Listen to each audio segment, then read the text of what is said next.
Hola, muy buenas tardes a todas. Gracias por conectarse. ¿Cómo les va? ¿Cómo están? Hola Ceci, hola Mariela, a ustedes que las veo.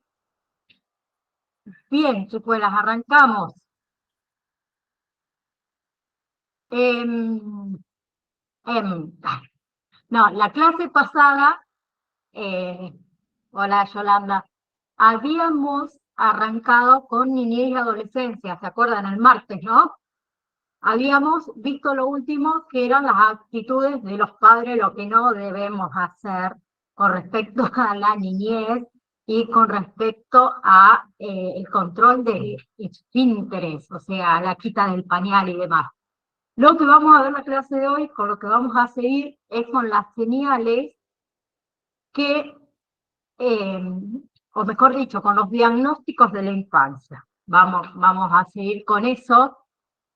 Eh, Primeramente que un diagnóstico o diagnosticar no es ponerle un rótulo, sino que es delimitar qué conflictos y qué defensas se han estructurado.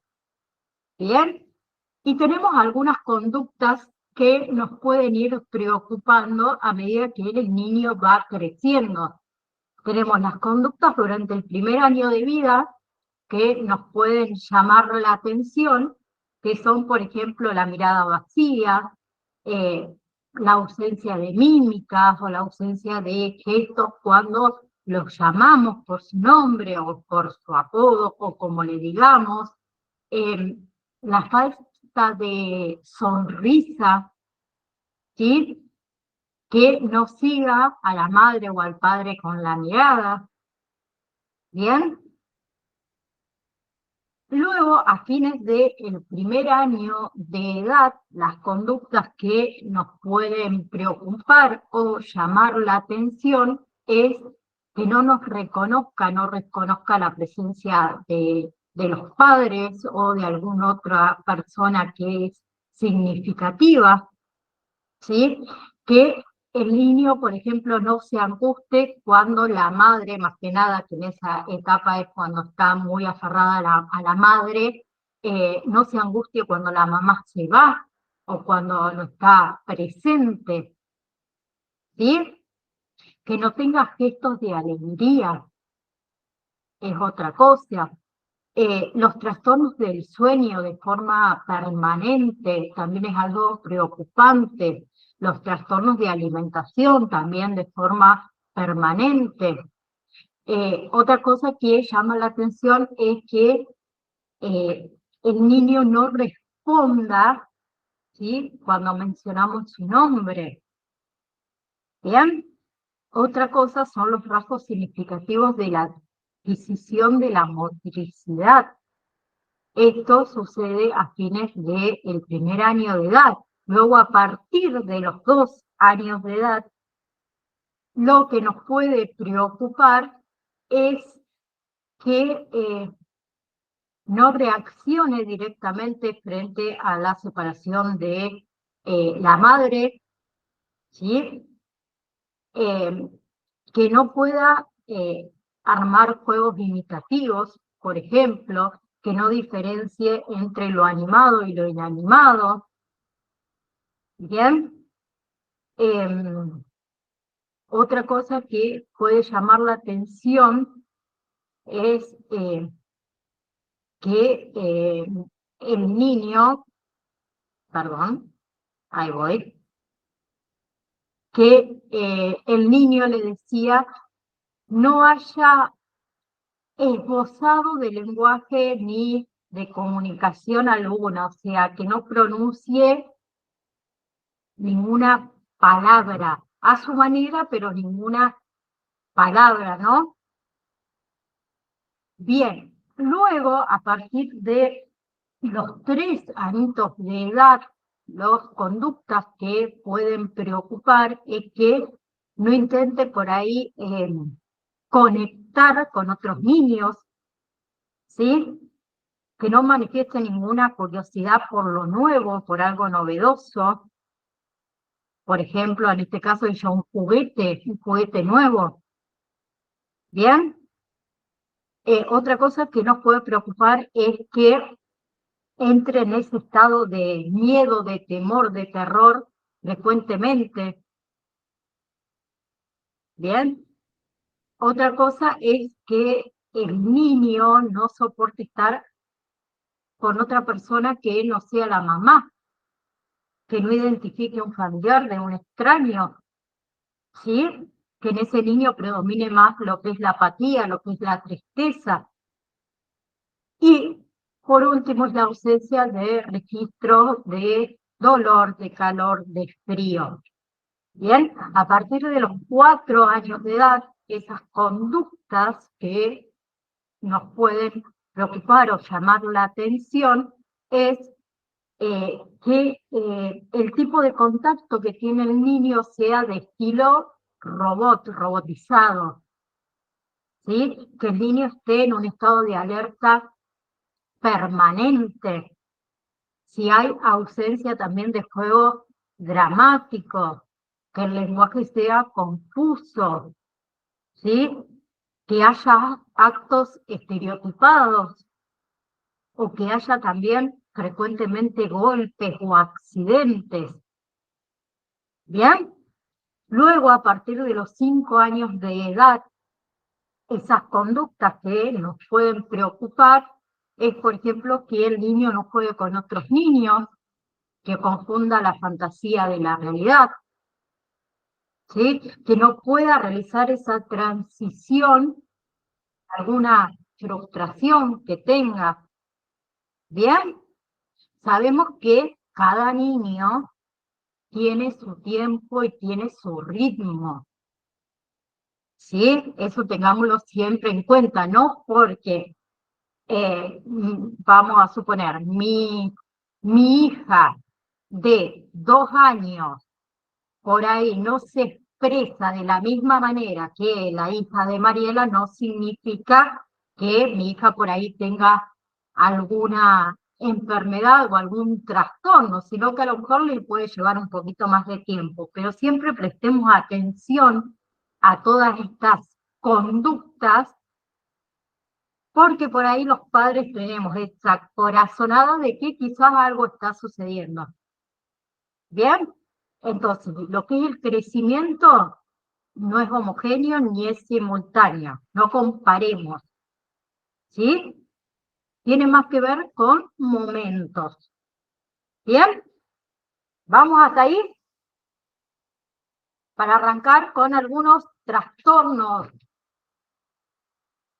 Bien, tenemos algunos trastornos, como es el retraso mental. El retraso mental, que le voy a hacer a él. El retraso mental en sí es una incapacidad intelectual inferior al promedio, ¿bien? Que se acompaña de qué? De limitaciones de la actividad adaptativa, por lo menos en 2 de estas áreas: comunicación, cuidado de sí mismo, habilidades sociales, vida doméstica, autocontrol, o sea, utilización de recursos comunitarios, habilidades académicas, trabajo, ocio, salud, seguridad, ¿sí? Y tienen diferentes etiologías y también diferentes grados de intensidad, ¿sí? Que esto quiero que lo anoten, y lo anoten porque, como les dije, creo que se los dije en la clase anterior, tengo alumnos que se están egresando de este cursado y se ve que nunca me tomaron nota, y esta es una pregunta de examen final. Y decía, profe, nunca lo vimos. No, sí lo vimos. Con respecto al retraso mental, hay 4 grados de intensidad, ¿sí? Si quieren se los digo despacio. Tenemos retraso mental leve. El retraso mental leve es un coeficiente intelectual entre el 50-55 y aproximadamente el 70. Luego tenemos el retraso mental moderado, donde el coeficiente intelectual va desde entre los 35-40 y 50 y 55. El retraso mental grave, donde el coeficiente intelectual varía entre el 20, 25 y 30 y 40. Y el retraso mental profundo, donde el coeficiente intelectual es inferior a 20 o 25. Sí, Flor, decime. Profe, el tercero justo se cortó y no lo pude escuchar. Retraso mental grave. Ah, gracias. Coeficiente intelectual entre 20, 25 y 35, 40, más ¿Y o menos. profe, y el leve? El primero. El primero, coeficiente intelectual entre 50, 55 y aproximadamente 70. Saben que el coeficiente intelectual se mide a través de un test de inteligencia, ¿no? Sí. Bien. Anotaron entonces, ¿no? Sí, profe. Bien. Por favor, profe, el moderado, ¿me decís? Moderado, coeficiente intelectual entre 35 y 35, 40 y 50, 55.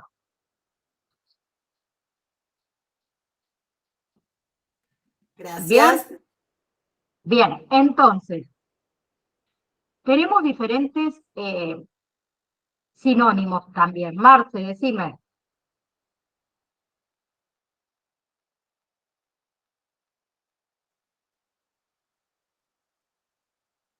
Marcela, te escucho. No te escucho. Habilita el micrófono, quise decir. Hola, ¿me escuchás? Ahora sí. Decime. Profe, ¿sabes que no alcanza a copiar el último? El último, retraso mental profundo. Coeficiente Ok. intelectual inferior a 20 o 25. Listo, muchas gracias. No se puede detectar en el embarazo. Es imposible medirle el coeficiente intelectual a un feto. Bien, lo que les decía es que el retraso mental también hay sinónimos. Lo podemos encontrar como debilidad mental. Anteriormente se utilizaba retardado mental, ¿sí? Deficiencia mental, hipofrenia, entre otras. Bien, entonces el retraso mental lo definimos como un funcionamiento intelectual generalmente inferior a lo normal. ¿Sí? Puede ser debido a una causa congénita o por ciertas causas precoces. ¿Bien? Otra cosa, ¿qué se considera, digamos, coeficiente intelectual normal? De un 70 para arriba. ¿Bien? Y dijimos que hay 4 grados. Leve, moderado, grave y profundo. ¿Bien? Otro trastorno es el trastorno del aprendizaje, que se diagnostican cuando el rendimiento de ese individuo en lo que es la lectura, en lo que es el cálculo o en lo que es la expresión escrita es inferior a lo que se espera para la edad, para la escolarización, también para el nivel de inteligencia. ¿Sí? Y dentro de este trastorno del aprendizaje incluyen otros trastornos, trastorno de lectura, trastorno del cálculo, trastorno de la expresión escrita, trastorno del aprendizaje no especificado. ¿Sí? Muchos niños pueden tener dificultades en la escuela con respecto a algunos temas o algunas habilidades de vez en cuando. Cuando los niños se esfuerzan ¿sí? Y por más que ellos se esfuercen, que luchen, ¿sí?, con estas habilidades y no lo consigue, podría ser un signo de un trastorno de aprendizaje, ¿sí? Sabemos que los niños en escolarización por ahí tienen más preferencia y me gusta más la matemática en vez de lengua, pero no significa que tengan un trastorno de aprendizaje, es cuestión de gusto. Pero cuando el niño que no le gusta, no sé, geografía, que es de estudio, por más que ese niño estudie y no lo logre, por ahí puede ser algún signo de algún trastorno de aprendizaje. ¿Bien? Primeramente, ¿a quién vas a acudir? A psicólogo, primeramente. O sea, en realidad vamos a ir al médico, al pediatra. El pediatra nos va a pedir que seguramente veamos a algún psicólogo para que le haga las pruebas, los test, y ahí va a determinar si es que el niño tiene alguna dificultad, algún trastorno que puede ser de aprendizaje o puede ser alguno de los otros, ¿sí? Siempre cuando tengamos consultas con niños, primeramente pediatra, ¿sí? El pediatra nos deriva a psicólogo en este caso. ¿Bien?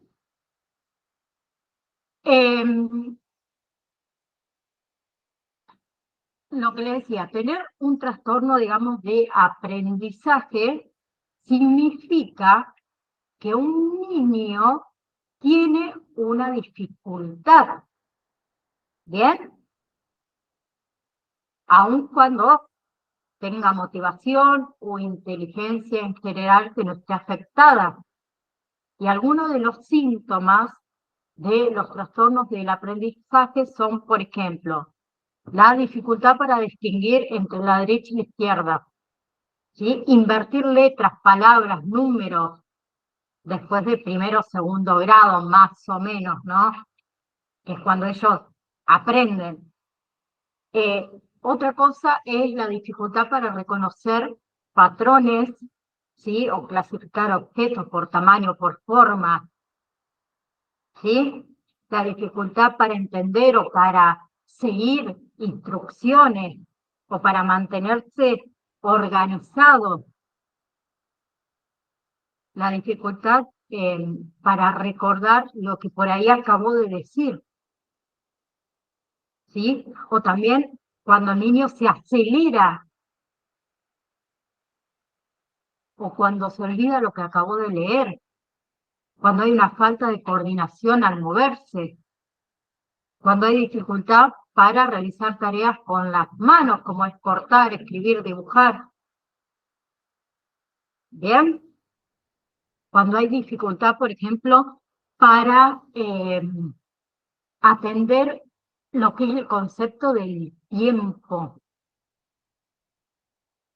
Bien, hay algunos ejemplos, les doy, de trastorno del aprendizaje, como es, por ejemplo, la dislexia, la dificultad con la lectura, ¿sí?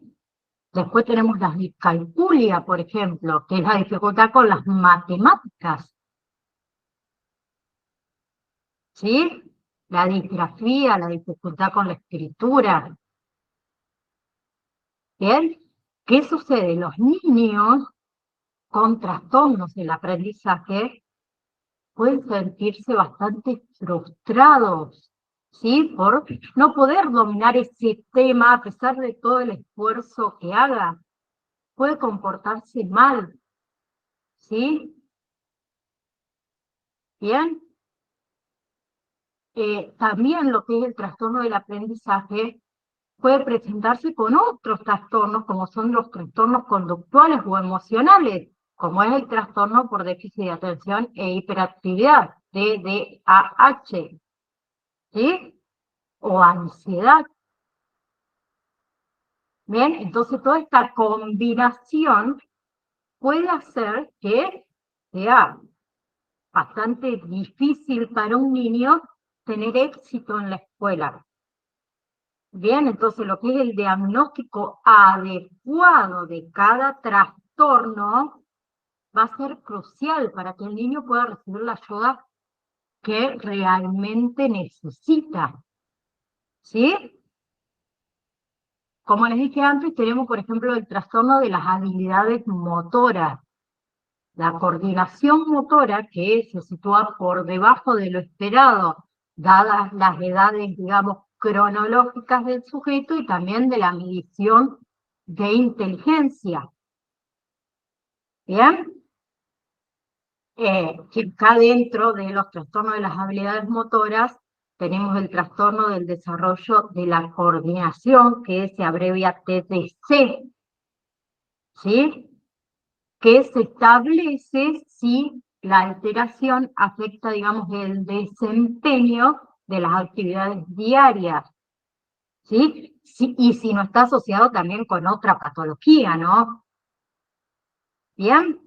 Luego también tenemos el trastorno por déficit de atención y comportamiento perturbador, que se caracteriza más que nada por síntomas de impulsividad, hiperactividad, conductas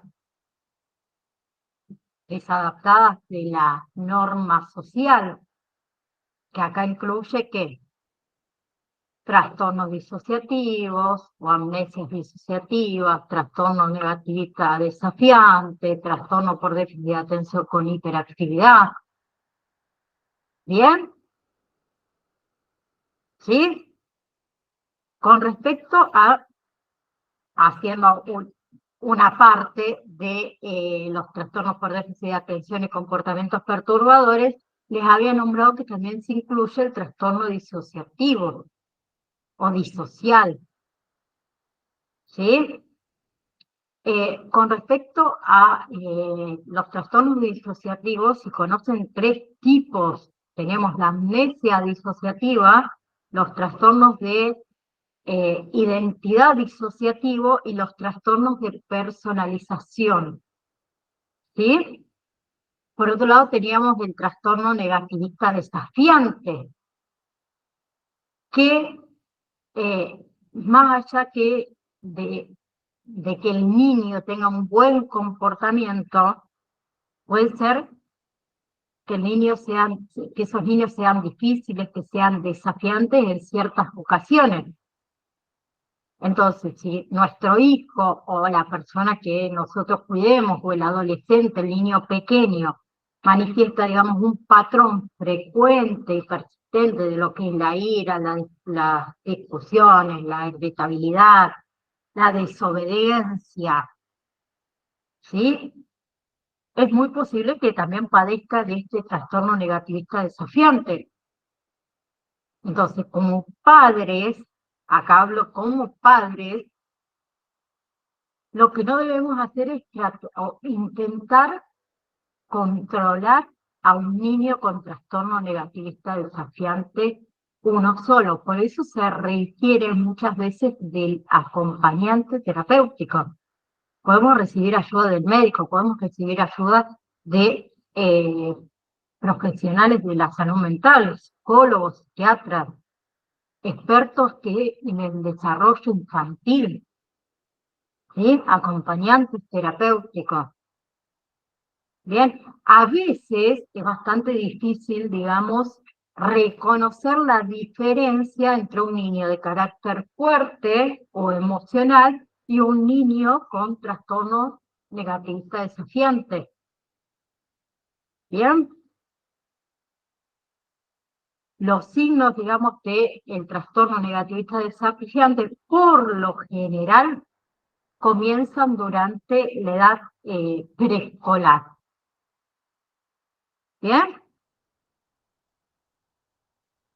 Otras veces también puede manifestarse un poco más tarde, pero casi siempre antes de los primeros años de la adolescencia. ¿Sí?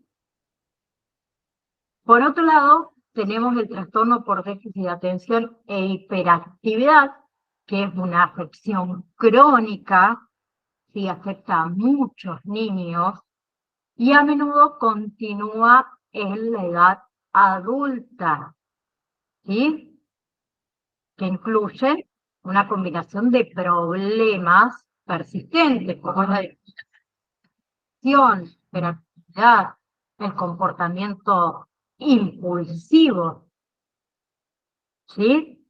Los niños con déficit de atención e hiperactividad pueden tener dificultades con la baja autoestima, las relaciones problemáticas, el bajo rendimiento escolar, ¿sí? Antes, en mi época, no existía déficit de atención e hiperactividad, éramos los rebeldes, allá el grupito de los rebeldes, ¿no? ¿Qué sucede? Lo que son los síntomas del TDAH mayormente disminuyen un poco con la edad, ¿sí? Pero, más allá de esto, algunas personas nunca superan, digamos, por completo esos síntomas. Bien, pero se puede aprender estrategias para llevarlo más o menos con éxito. Bien, con respecto a las características, digamos, principales, se incluye que la falta de atención, ¿sí? Ese comportamiento hiperactivo impulsivo, mayormente los síntomas comienzan antes de los 12 años de edad, ¿sí? Y en algunos niños se notan a partir de los 3 años de edad, ¿sí? Esos síntomas pueden ser leves, pueden ser moderados, pueden ser graves, y esos síntomas pueden continuar en la vida adulta, ¿sí? El TDAH también ocurre más frecuente en hombres que en mujeres. ¿Está bien? Y esos comportamientos también pueden ser muy diferentes en niños y en niñas. O sea, los niños suelen ser más hiperactivos y las niñas pueden tender a ser menos atentas, ¿sí? Y existen 3 subtipos de TDAH. Tenemos, primero, la falta de atención predominante, ¿sí? Donde los síntomas corresponden a ¿qué? A falta de atención. Segundo, conductas hiperactivas, impulsivas predominantes, donde el síntoma es que hiperactividad e impulsividad, perdón. Y tercero, la combinada, donde se mezclan los dos síntomas, falta de atención y síntomas de hiperactividad y de impulsividad. ¿Sí? Por otro lado, tenemos otro trastorno que es el trastorno de la comunicación. El trastorno de la comunicación se caracteriza por deficiencias del habla y del lenguaje. ¿Sí? Dentro del trastorno de la comunicación tenemos trastorno del lenguaje expresivo, trastornos del lenguaje mixto, receptivo, expresivo, trastornos fonológicos, tartamudeo y trastorno de la comunicación no especificado. ¿Bien? Otro trastorno es el trastorno generalizado del desarrollo, que se caracteriza por una perturbación grave y generalizada en varias áreas del desarrollo, o sea, habilidades para la interacción social, habilidades para la comunicación o la presencia de comportamientos, intereses y actividades estereotipadas. Bien, que acá se incluyen que dentro del trastorno generalizado de desarrollo, trastorno autista, trastorno de red, trastorno desintegrativo infantil, trastorno de Asperger. Bien, comenzamos con lo que es el síndrome o el trastorno de Rett. ¿Lo escucharon hablar alguna vez? ¿No? Bien. El trastorno o síndrome de Rett es una de las enfermedades que preocupan, digamos, al mundo, especialmente en las nenas. El trastorno de Rett se trata de un tipo de autismo que afecta mayormente a las niñas. Es de carácter regresivo, lo que significa que las niñas que lo padecen experimentan un proceso degenerativo de forma progresiva del sistema nervioso. ¿Bien? Este trastorno se manifiesta más o menos a los 2 años de edad. ¿Bien?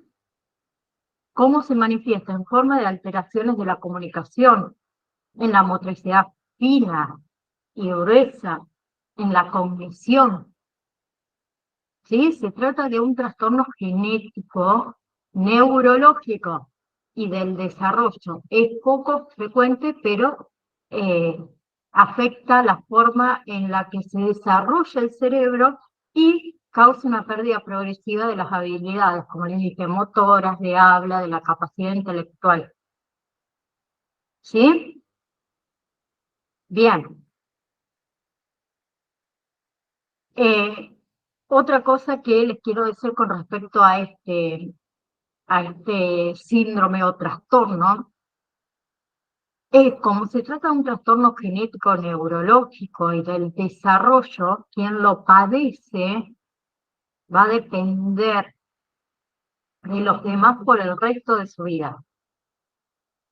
¿Sí? No podrá hacer, digamos, las cosas por sí mismo.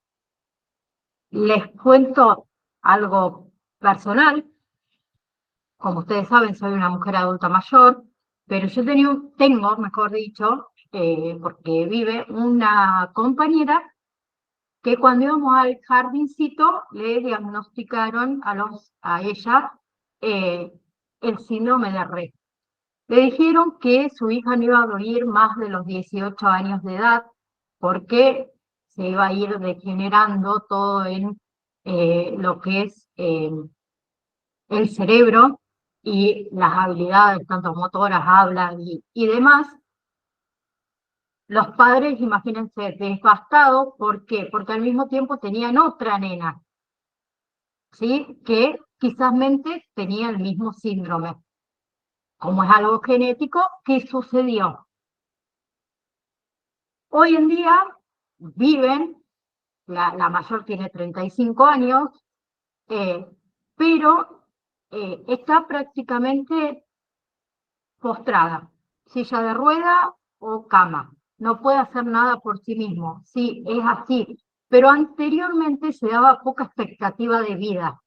Hoy se alargó la expectativa de vida, no la calidad, vamos a decir la verdad, porque la calidad depende siempre de alguien, pero la expectativa de vida se alargó. Síndrome de Rett, R-E-T-T. Bien, bien, entonces, como les decía, tenemos que el síndrome de Rett se pierde rápidamente lo que es la coordinación, el habla, la capacidad de usar las manos, ¿sí? Luego, lo que pasa es que se generan problemas para, por ejemplo, el sentarse, ¿sí? Hay una disminución también de la velocidad del crecimiento del cráneo, hay una pérdida de las capacidades manuales finas adquiridas anteriormente, ¿sí? Por ahí también hay desarrollo de los movimientos estereotipados de las manos, la pérdida precoz del interés social, ¿bien? lo que es la coordinación del cuerpo, poco coordinados, y hay un deterioro bastante severo de lo que es el desarrollo del lenguaje, ¿sí? Por otro lado, tenemos el trastorno desintegrativo infantil, ¿sí? Que es un trastorno que es poco conocido del espectro autista, ¿sí? También este trastorno, el trastorno desintegrativo infantil, se conoce con el síndrome de Heller, H-E-L-L-E-R, ¿sí? Se trata de de una alteración psicológica que se caracteriza en sí por esta aparición tardía, ¿sí? En niños y en niñas alrededor de los 3 o 4 años de edad, y afecta sobre todo lo que es el desarrollo del lenguaje, las habilidades motrices o la función social. ¿Bien? Normalmente, ¿qué sucede? El niño o niña que sufre de este trastorno tiene un desarrollo normal, ¿sí? Pero en el momento en el que se manifiesta la enfermedad, ese desarrollo se interrumpe, ¿bien? Y afecta que las habilidades cognitivas y comunicativas, ¿bien? Como les dije antes, este trastorno se incluye dentro del trastorno del espectro autista, ¿sí? Como lo es el síndrome de Asperger o el autismo en sí. Pero a diferencia de estos dos, el trastorno desintegrativo infantil se caracteriza por la aparición tras el desarrollo normal del niño. ¿Sí? Es como que el niño hasta los 3, 4 años, normalmente y de golpe algo se rompe. ¿Sí? Bien. Los primeros síntomas, digamos, del trastorno desintegrativo infantil comienza a aparecer, como les dije, a la edad más o menos de 3 y 4 años. Hay posibilidades también de que aparezca hasta los 10 años, pero lo normal es más o menos entre los 3 y los 4 años de edad. ¿Bien? Y lo que son los síntomas se dividen en 3 grupos: lenguaje, área psicomotriz y área social. ¿Sí? Como les había dicho anteriormente. Luego tenemos, ¿cuál era el otro que me quedaba? Asperger, me parece. Ya me perdí. Ah, no, antes de Asperger tengo el trastorno generalizado del desarrollo no especificado, que es un tipo también de trastorno que se caracteriza principalmente por la alteración profunda y grave en 3 de las principales áreas de desarrollo: habilidades lingüísticas, la conducta, ¿sí? Las relaciones sociales y las relaciones y los intereses, mejor dicho, ¿sí? Este trastorno generalizado del desarrollo muchas veces se confunde con un tipo de autismo, lo que es el autismo atípico. ¿Bien? Presenta que muchos patrones, digamos, de conductas similares a los diferentes patrones o trastornos generalizados del desarrollo. ¿Bien? Pero más allá de esto, en ocasiones no se puede, digamos, determinar que se trate de alguno, entonces por eso se considera como no especificado. ¿Sí? Por eso está la palabra al final, no especificado. ¿Bien? Trastorno de Asperger o síndrome de Asperger se considera un trastorno generalizado del desarrollo. ¿Sí? También incluido aquello todo del espectro autista. El trastorno de Asperger se caracteriza principalmente por esa enorme dificultad en la interacción social recíproca, en la escasa comunicación verbal y no verbal, en patrones de habla extraños, en las expresiones faciales inexistentes, en la incapacidad de aceptar el cambio, ¿sí? Entre otras. Otra cosa que las personas que lo padecen suelen tener patrones de comportamientos muy repetitivos y obsesivos y presentan también lo que es una extrema sensibilidad a los estímulos exteriores, ¿sí? Quienes la sufren o quienes sufren el síndrome de Asperger son personas que destacan en lo que son las áreas de las ciencias, de las matemáticas, ¿sí? Y otra cosa es que son bastante excelentes, podría decir, en lo que son las habilidades que implican usar la memoria, como por ejemplo, que yo, recordar lugares, fechas, nombres, épocas. ¿Bien? Este síndrome también suele afectar más a los niños que a las niñas y dura toda la vida. Vean, lo que son los síntomas pueden agravarse o pueden disminuir en el transcurso del tiempo. Bien, entonces detectarlo a tiempo es de gran ayuda, de mucha ayuda. ¿Sí? Vamos a hacer, sí, antes que nos vayamos, un comparativo entre autismo y Asperger. ¿Bien? Tengo a alguien con la mano levantada. Yo, profe, Mariela, ahí está. sí. Decime. Quería preguntar de qué manera los ayuda o de qué manera los perjudica si no es tomado a tiempo, si no es visto a tiempo aquel trastorno que pueda padecer aquella persona. O sea, si no lo detectan a tiempo, de qué manera podría empeorar con respecto al Asperger, por ejemplo, o de qué manera podría mejorar su vida si lo llegan a detectar a tiempo. Lo que es la detección precoz y tratamiento, en realidad lo que se maneja son los síntomas. ¿Sí?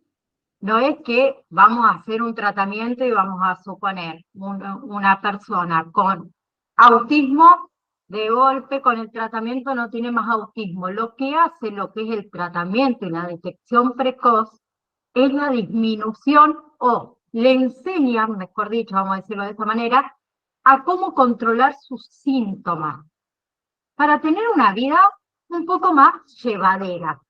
¿Se entiende? Por eso está bueno la detección precoz, más que nada en lo que es el tema de la escolarización, que por ahí ellos se sienten más, vamos a decirlo de esta manera, fuera de foco. ¿Se entiende lo que quiero decir? Sí.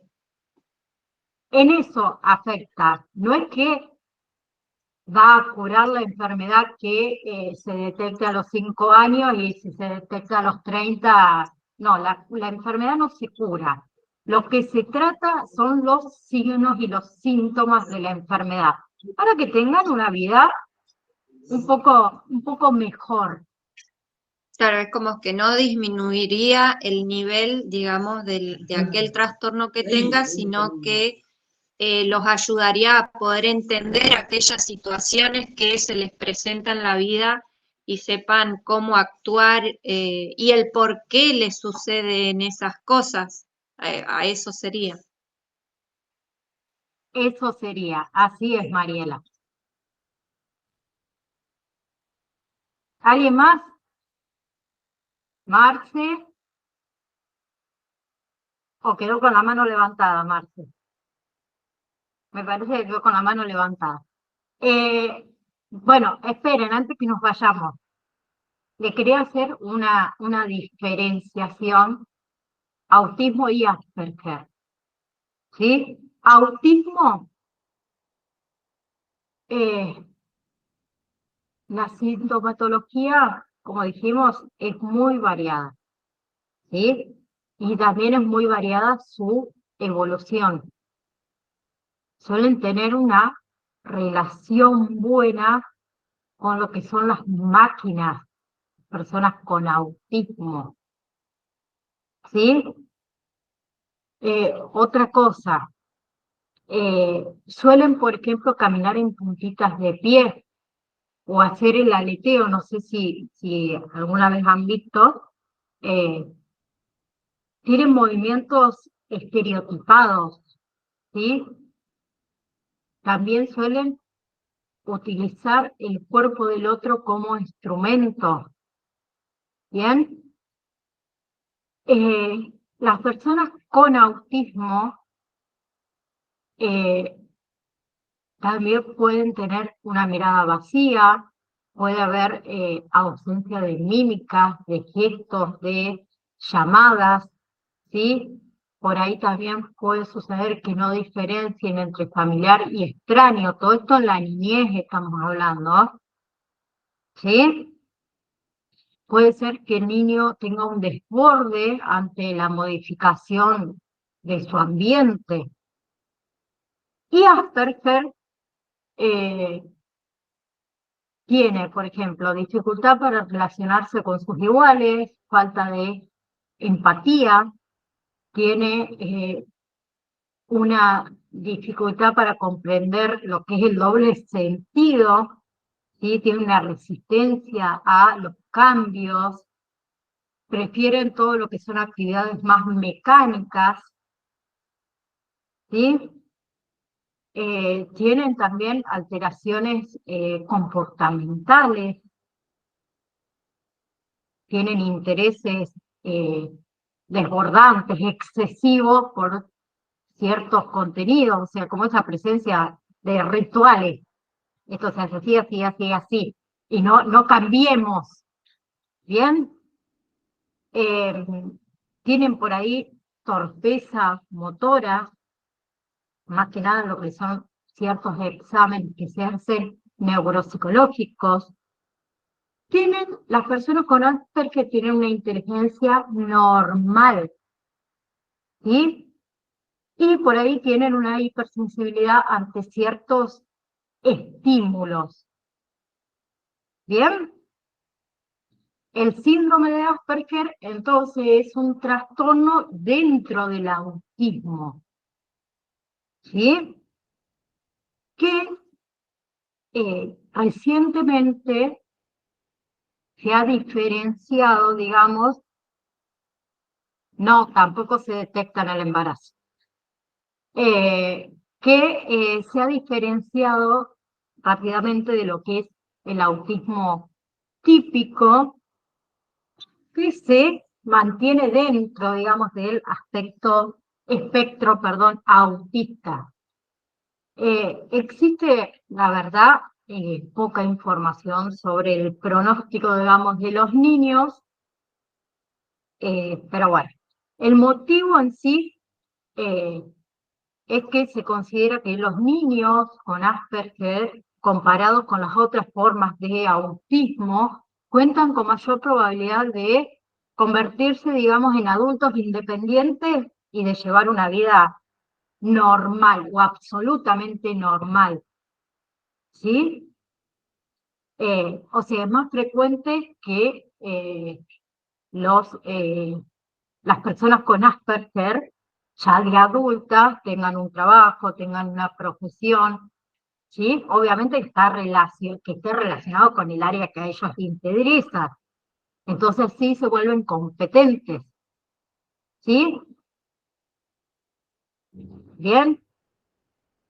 Por último, más allá de que hay similitudes entre el autismo y el Asperger, ¿sí? Que son bastante evidentes, también hay diferencias. En el autismo, todas las alteraciones son muy evidentes en los primeros 3 años de vida. Mientras que los niños con Asperger ¿sí? No existen, digamos, evidencias de retraso cognitivo, ¿sí? Y tienen mayormente una capacidad intelectual por encima de lo normal. ¿Bien? ¿Hasta ahí vamos? ¿Vamos bien?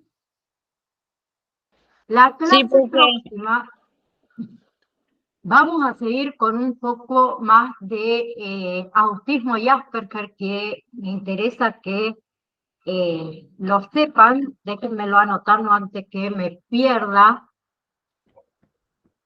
Oh, se me fue.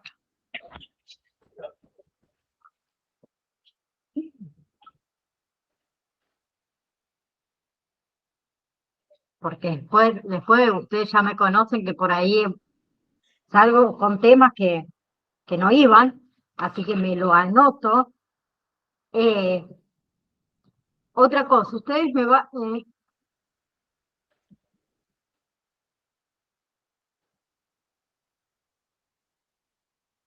otra cosa, ahí te contesto. Otra cosa que les quiero decir, ustedes me van a decir, profe, ¿todo esto en qué PDF está? En ninguno. Sí, eso yo iba a preguntar yo, profe. Estaba perdido. ¿Vieron? Estaba ¿Vieron? revisando todas las copias y ¿dónde está eso? No, no están.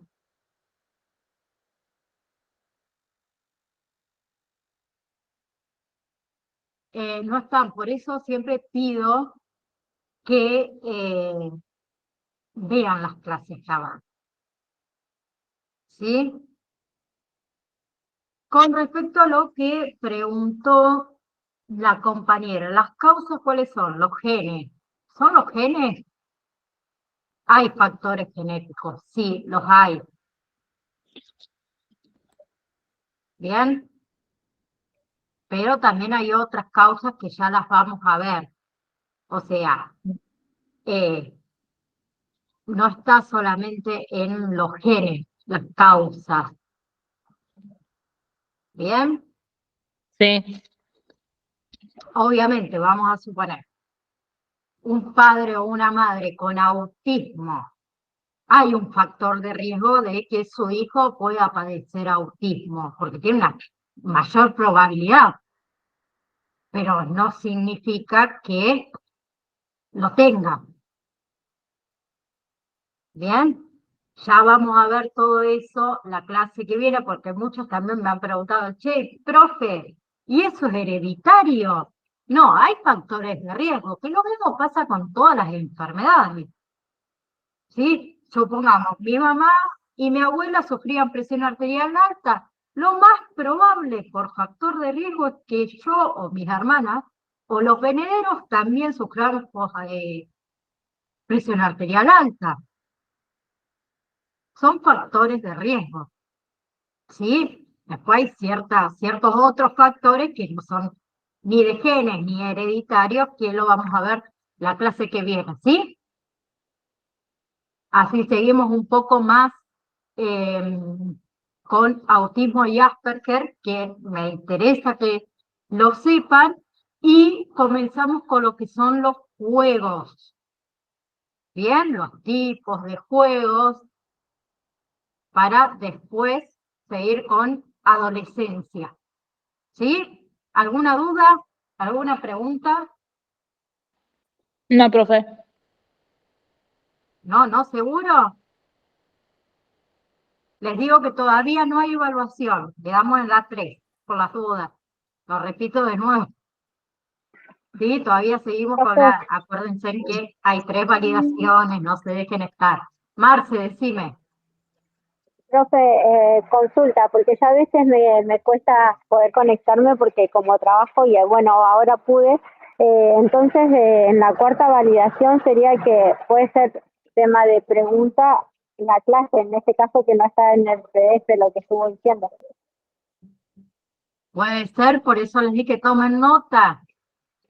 Okay. Lo que le dije, tomen nota, ¿se acuerdan? Sí. Al principio del retraso mental. Sí. Como soy tan mala, está en el examen final, por eso quiero que lo anoten. Ok. Bueno, Soy tan mala, por eso se los digo. bueno, gracias, profe. ¿Sí? Ok, Bien. profe. Sí, pues me pasó ahora, profe, eso no lo vimos y yo la contesté mal y no sé, no, en la clase lo vimos, después si no vieron la clase, ya es otra cosita, ¿sí? Ujú. Igual creo que en el PDF también está, creo que está, no estoy 100% segura, pero por las dudas se los digo para que lo anoten, ¿bien? Está, pero no explica lo que usted nos hizo notar. Está, pero no lo explica así, no te dice el coeficiente intelectual entre tanto y tanto. Tal cual. Sí. Bien, Yolanda, gracias. Viste, no estaba segura, por eso, por las dudas, y sé que es una pregunta de examen final, que la tengo, así que por eso anótenla y estudienla. ¿Sí? Les mando un Bien. beso entonces a cada uno. Nos vemos, si Dios quiere, el martes. ¿Sí? Bien, Que tengan un perfecto, sí. excelente Listo. fin de. ¿Cómo? Hasta el martes, profe. Hasta el Hasta el martes. martes, profe. Hasta el martes. Se me entrecorta y no las escucho. Digo, ¿qué me dicen? Nos vemos el martes entonces, ¿sí? Listo, Chao, hasta el profe. Un saludo. Chao. Bien.